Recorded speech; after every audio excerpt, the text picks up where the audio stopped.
ఆ వేదాల ప్రకారం నడుచుకొనుట మనకు మానవ జన్మలు, తద్వారా మోక్షము ఇవన్నీ కూడా సిద్ధిస్తాయి. మన ఇష్టానుసారంగా నడుచుకుంటే మానవ జన్మ వీరికి అయిపోయా, ఇంకా రాదు. మళ్ళీ అనేకమైనటువంటి పశుపక్షాది క్రిమికీటకాదుల జన్మలన్నీ మళ్ళీ తిరుక్కుంటూ రావాలి. సృష్టిలో 84 లక్షల జీవరాశులు ఎన్నో ఉంటాయి కదా, ఆ జన్మలన్నీ ఎత్తుకుంటూ తిరుక్కుంటూ రావాలి. కాబట్టి మళ్ళీ మనకు మానవ జన్మ రావాలంటే వేదము ఒకటే మార్గము, యజ్ఞము ఒకటే పూజ.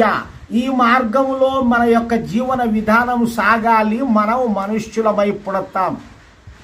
ప్రతి జీవికి ఎప్పుడు కూడా జన్మ స్టాప్ కాదు, తీయక పుడుతూనే చక్రములాగా తిరుగుతూనే ఉంటాడన్నమాట. ఆ జన్మలు వచ్చేవి మనము మానవ జన్మలుగా తెచ్చుకోవాలి.